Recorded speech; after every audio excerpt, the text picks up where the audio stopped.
Olá, boa noite. Eu sou William Galvão e começa agora o Jornal da Justiça desta terça-feira, 9 de janeiro. O Supremo Tribunal Federal analisa se a lei que proíbe crianças e adolescentes em paradas do orgulho LGBT no estado do Amazonas é discriminatória e ofensiva aos princípios constitucionais. Esse é um dos destaques de hoje e você acompanha também nesta edição. Companhia aérea condenada a indenizar idosa de 80 anos por atraso de 38 horas em voo internacional. Judiciário de Mato Grosso conclui edição 2023 no mutirão DPVAT, que agiliza processos de indenização pelo seguro obrigatório. E a exposição aberta ao público no Supremo para relembrar os atos antidemocráticos do 8 de janeiro.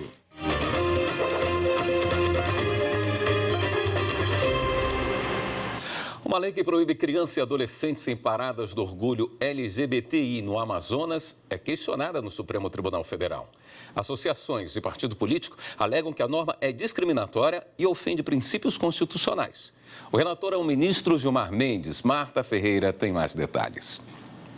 A lei é de outubro de 2023 e prevê que menores de 18 anos só podem frequentar os desfiles se tiverem autorização judicial. A multa em caso de descumprimento pode chegar a R$10 mil por hora, do que o texto define como indevida exposição da criança ou adolescente ao ambiente impróprio. A norma também estabelece que a obrigação de garantir a ausência de crianças e adolescentes nas paradas do estado do Amazonas é solidária entre os realizadores do evento, patrocinadores e dos pais ou responsáveis pela criança.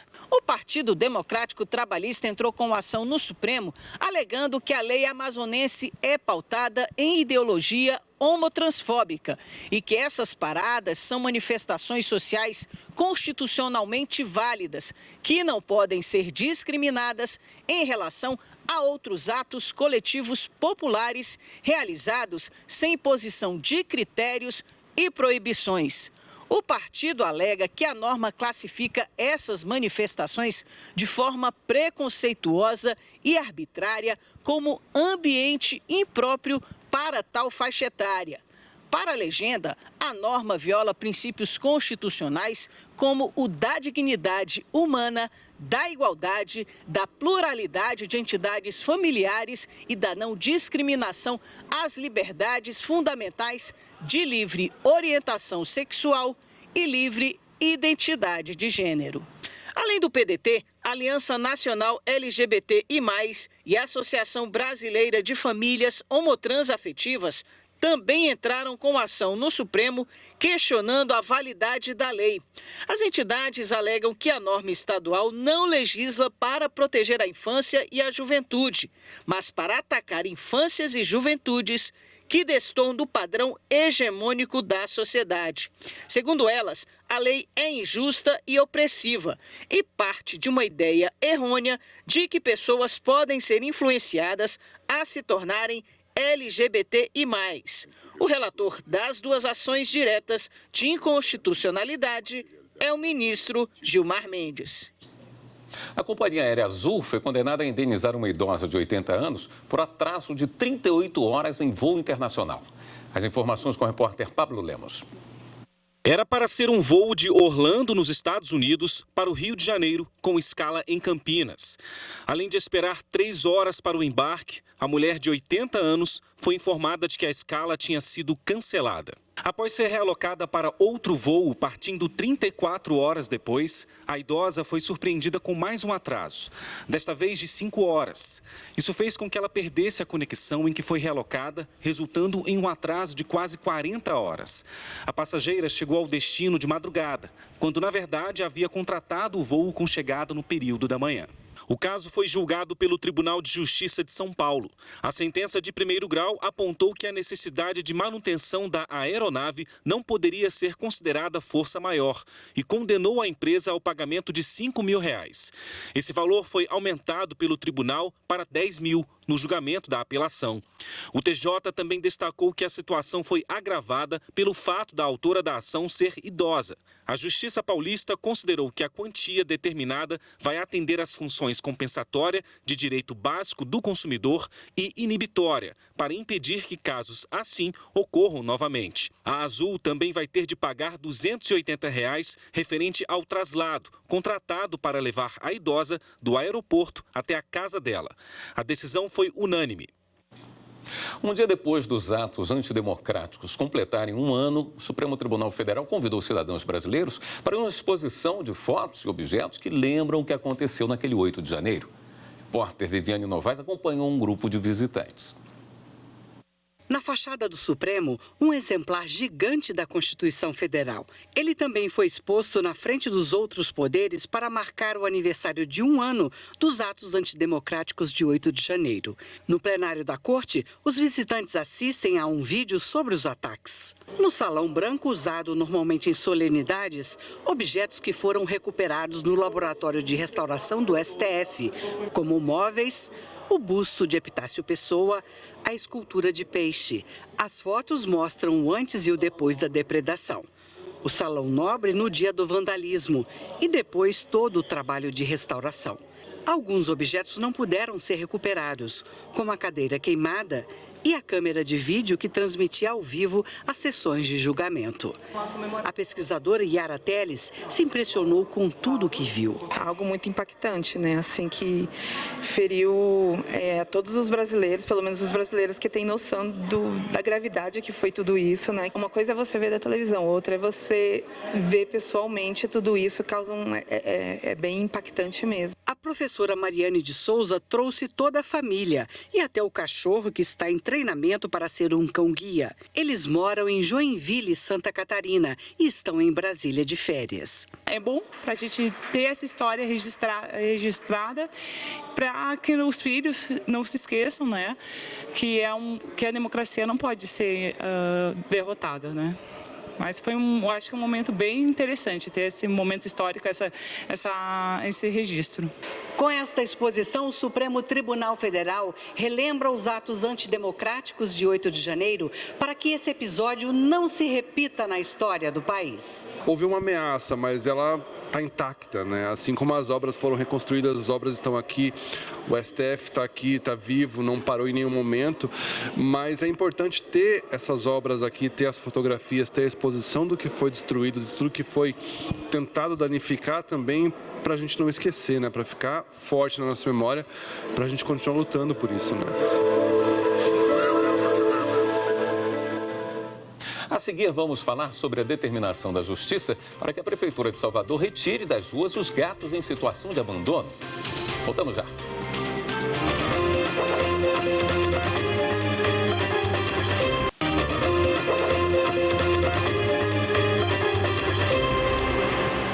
A Secretaria Municipal de Saúde de Salvador tem 9 dias para elaborar um plano para a retirada de gatos em situação de risco ou abandono das ruas da capital baiana.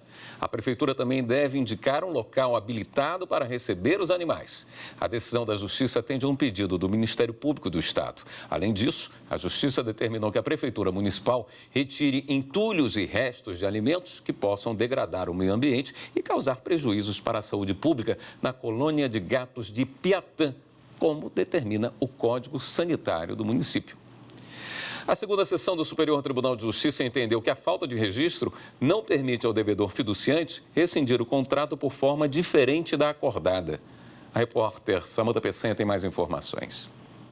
Em julgamento de embargos de divergência, os ministros firmaram o entendimento de que, ainda que o registro do contrato no competente registro de imóveis seja imprescindível à constituição da propriedade fiduciária de coisa imóvel, a ausência desse registro não retira a validade e a eficácia dos termos livre e previamente ajustados entre os contratantes. Na origem do caso, os compradores ajuizaram a ação de rescisão do contrato e pediram a devolução dos valores pagos. O Tribunal de Justiça de São Paulo manteve a sentença de procedência da ação por desistência imotivada dos compradores, com a aplicação da súmula 543 do STJ, diante da falta de registro da alienação fiduciária. O entendimento foi mantido pela terceira turma do tribunal. A credora, então, entrou com embargos de divergência, apontando que a quarta turma, em caso semelhante, concluiu pela desnecessidade do registro, por entender que este tem apenas o objetivo de dar ciência a terceiros. O autor do voto que prevaleceu no julgamento da segunda sessão do STJ, o ministro Ricardo Vilas Boas Cueva, destacou que o registro é indispensável para dar início à alienação extrajudicial do imóvel, tendo em vista que a constituição do devedor em mora e a eventual purgação desta se processam perante o oficial do registro imobiliário.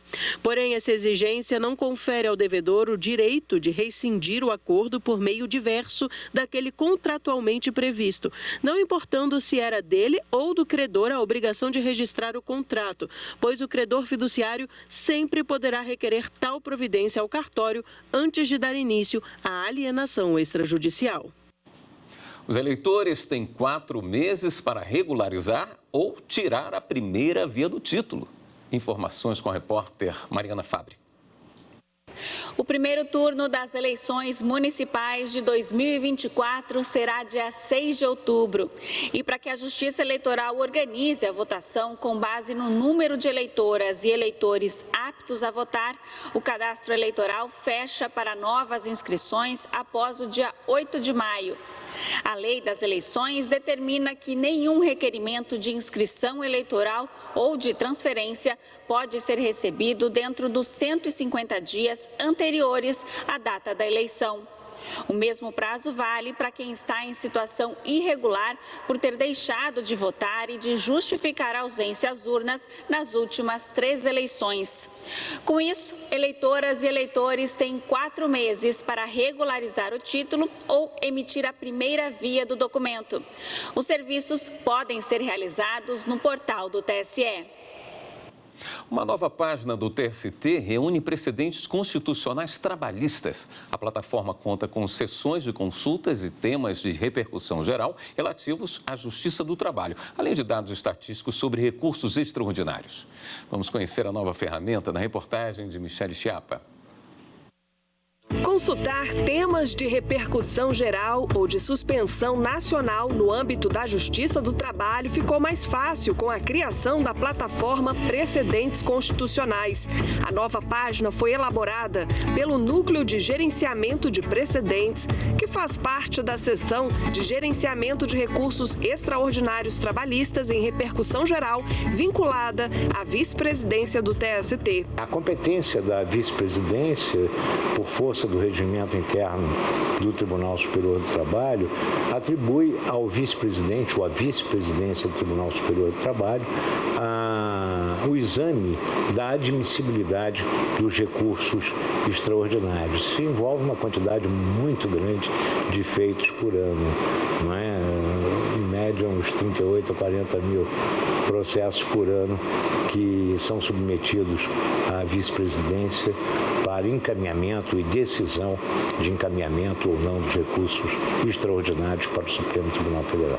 Hoje, a cultura de precedente está se notabilizando no sentido de a jurisprudência ter um caráter de, em primeiro lugar, segurança, não é? Coerência e estabilidade.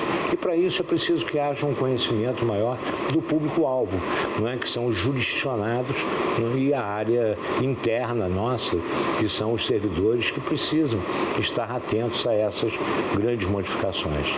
As informações oferecidas na página de Precedentes Constitucionais estão alinhadas ao entendimento do Supremo Tribunal Federal. Isso pode facilitar a tomada de decisão pelos julgadores e evitar divergências jurisprudenciais.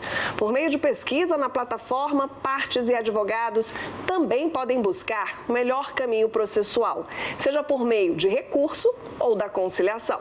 O juiz auxiliar da vice-presidência do TST, César Pritti, destaca que as informações disponíveis estão sempre atualizadas. A atualização do que vem acontecendo nesses processos do Supremo Tribunal Federal de Interesse da Justiça do Trabalho, ela é feita diariamente.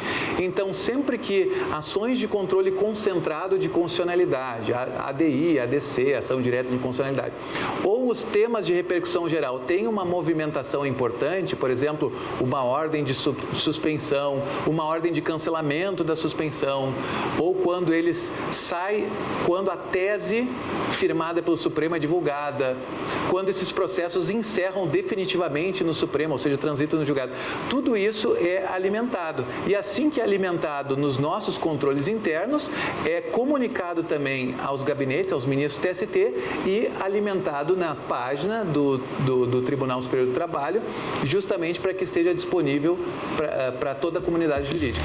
E não para por aí. No Serviço de Estatística, os dados aparecem de forma interativa.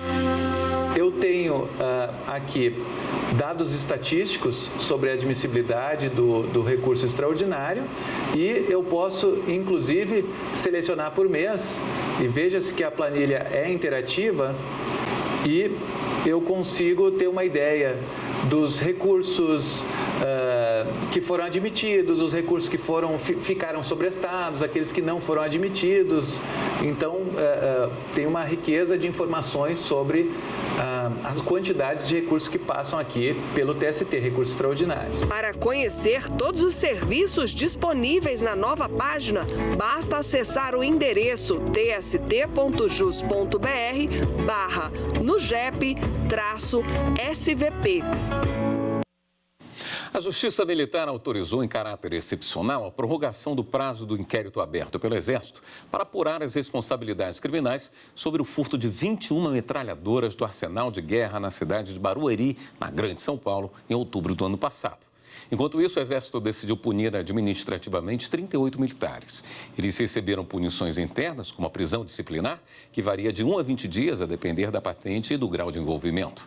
A medida começou a ser aplicada em novembro, um mês após o furto das armas. O prazo foi estendido até o dia 17 de janeiro, com possibilidade de nova prorrogação. E no próximo bloco, o Judiciário de Mato Grosso conclui a edição 2023 do Mutirão DPVAT, que agiliza processos de indenização pelo seguro obrigatório. Até já.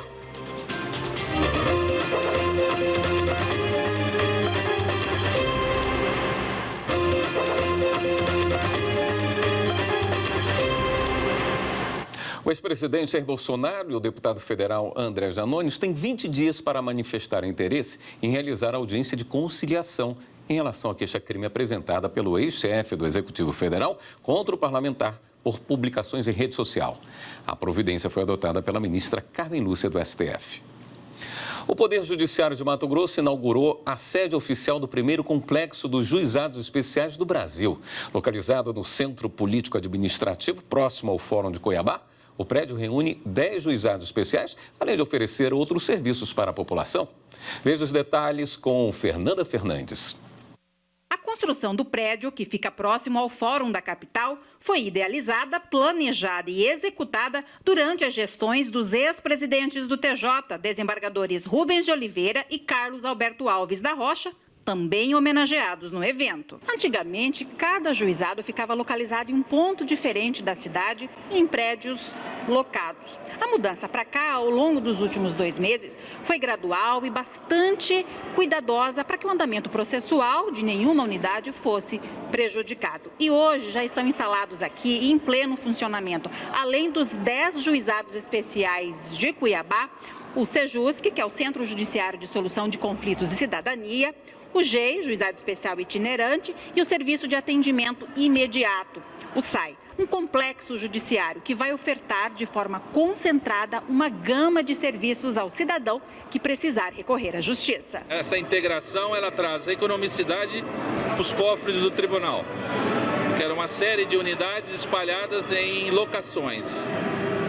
O acesso para todas as ações ou todas as demandas ou conflitos relacionados ao sistema dos juizados especiais no único local. O edifício, que também vai abrigar as turmas recursais, possui 18.220 metros quadrados de área construída, projetada em 4 pavimentos e um estacionamento com 407 vagas. Isso é um prédio moderno, é um prédio sustentável, pensado com as boas práticas e dando conforto ao jurisdicionado, dando conforto ao magistrado que vai trabalhar, dando conforto ao servidor, a todos que precisarem do sistema de justiça. Para a atual gestão, a entrega de mais essa obra marca um novo tempo para o Judiciário Estadual, que sempre teve como prioridade prestar um serviço eficiente e de qualidade à população. E nessa concentração, não precisa o jurisdicionado ou o cidadão estar à busca de qual juizado onde ele deve ir procurar. Aqui é orientado qual juizado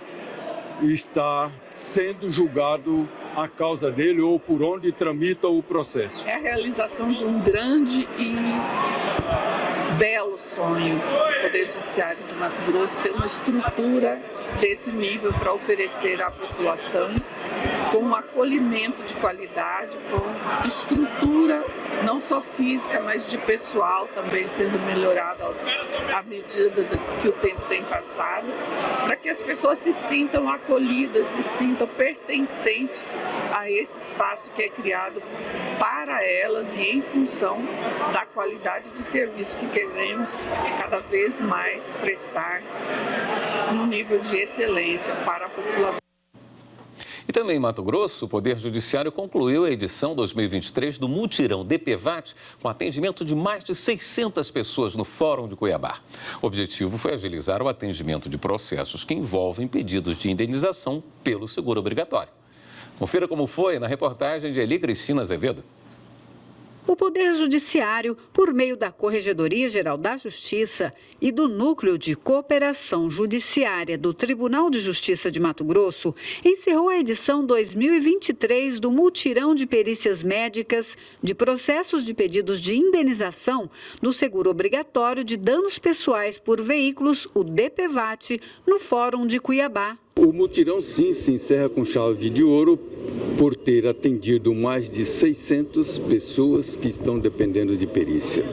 No entanto, repito mais uma vez, que o atendimento prossegue de uma forma normal. Esse atendimento foi em decorrência do acúmulo de processos que não foram possíveis ser julgados em razão da Covid-19 e agora estamos atendendo todo cidadão para que ele possa ter o seu direito, que já é reconhecido e efetivado com o recebimento da justa e legal indenização. A iniciativa atendeu cidadãos como o seu Francisco Pereira. Em 2019, ele sofreu um acidente de moto, fraturou braço e pé, ficou 90 dias afastado do trabalho e até hoje sofre com as sequelas deixadas com o ocorrido. Tanto tempo esperando por esse seguro que vai fazer mais diferença na minha vida financeira. Desde o início do mutirão DPVAT em agosto, foram realizadas 16 etapas de análise de processos em 14 fóruns do estado. As comarcas de Peixoto de Azevedo e da capital receberam 2 edições do mutirão devido ao alto número de processos pendentes. Caso tenha o acordo entre as partes e o advogado da seguradora, ele já é remetido com a perícia para o magistrado sentenciar.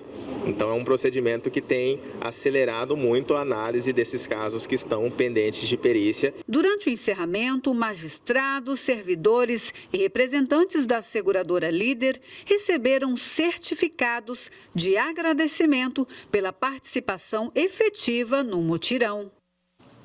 Esta edição do Jornal da Justiça fica por aqui. Obrigado pela companhia. Uma ótima noite para você.